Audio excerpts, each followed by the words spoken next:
Marcus is waiting for the elevator when he tells you gas hit $3.89 a gallon like it's breaking news. He says it low almost to himself, the way people say a number when they want someone else to feel it with them. You used to feel it. The specific tightening in your jaw before the pump even finished. You wait for it now out of habit more than anything. It doesn't come. You say, damn, that's rough, and you mean it, but it moves through you the way a stranger moves past you on a sidewalk. Noticed, not touched. He watches you a second too long before the doors open. He doesn't say anything. He just clocks it, the way you'd clock someone not flinching at a car alarm that used to make them jump. You're 29. You handle claims intake for a regional insurance office in Tulsa. When people ask what you do at a party, they nod and ask about something else, which has always been fine by you. 8 months ago, you picked up invoicing work on the side, 4 or 5 hours some weeks, and instead of letting it sit in checking, you built one rule. Anything that comes in outside your regular paycheck moves into an account with no card attached within 48 hours. It took a single Sunday to set up. You didn't tell your parents, you didn't tell Theo, who you split rent with and who thinks your schedule just got busier. Nobody asked, so nobody knew. That's the part underneath all 9 signs if you trace it back far enough. Not what people noticed. What you never said. Theo is the second one. 3 weeks later, standing in the kitchen with his phone open to a cabin 4 hours north. 210 a night, split 3 ways, he says, bracing for the version of you that used to ask if it could wait until next paycheck.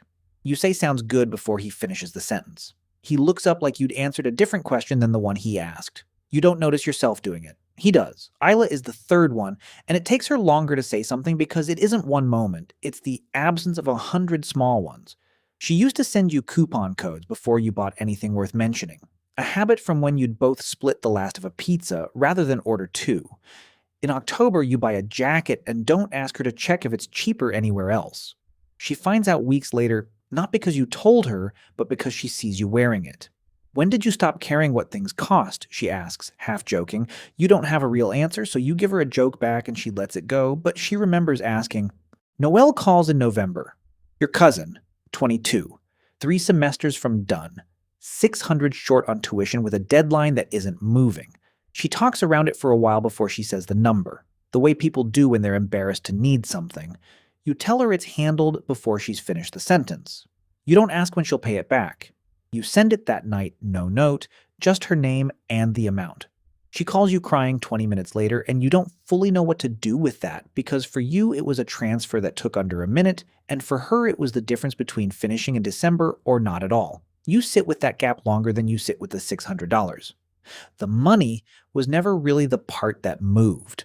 Marcus again, in January, when 3 people on your floor get laid off in the same afternoon, and the group chat turns into a slow-motion group panic.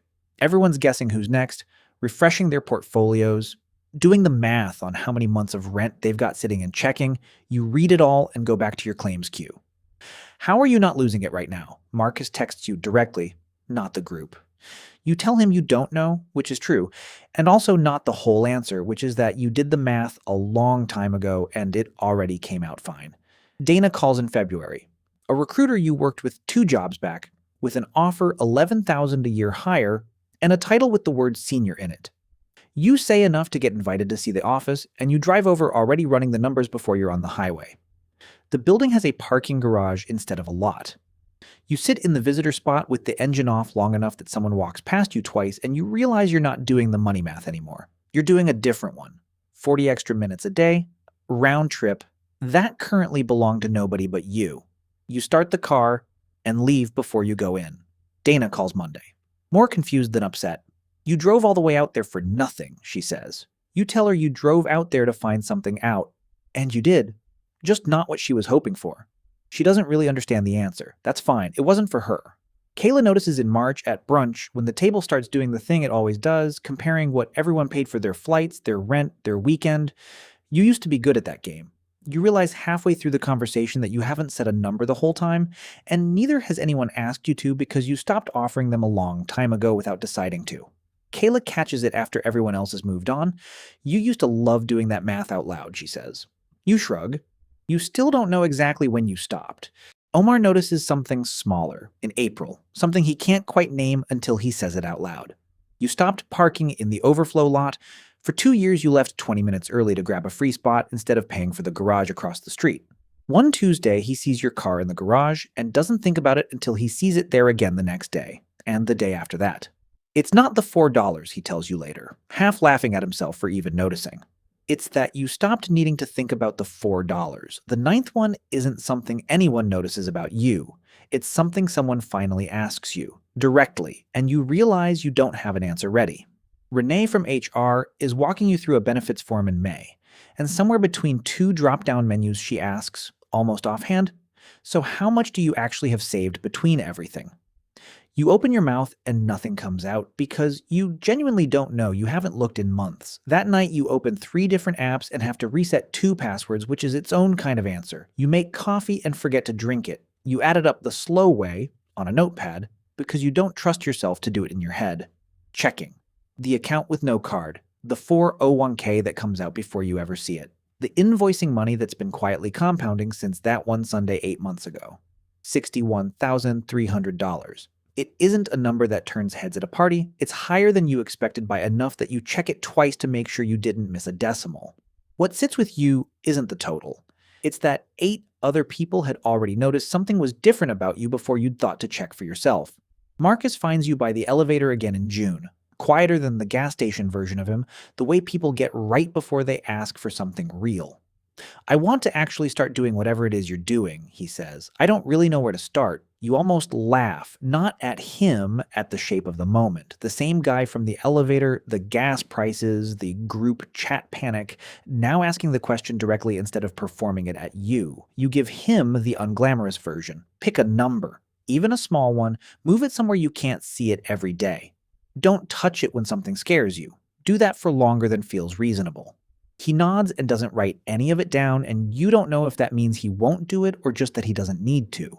That part was never yours to know. By the end of June, the number on the notepad says $64,900. Not from anything dramatic, just 5 more weeks of the same transfers landing on the same days. The same small refusals nobody was watching. Nobody marked the date it happened because it didn't happen on one date.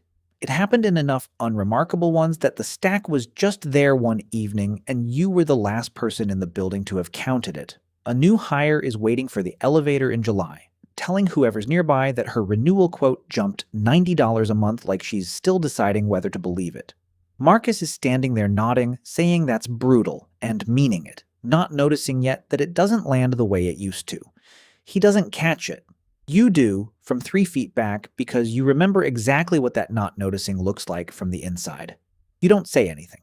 You just watch the doors close on both of them and think that somewhere in this building, someone is about to go quiet for the first time and not know why yet.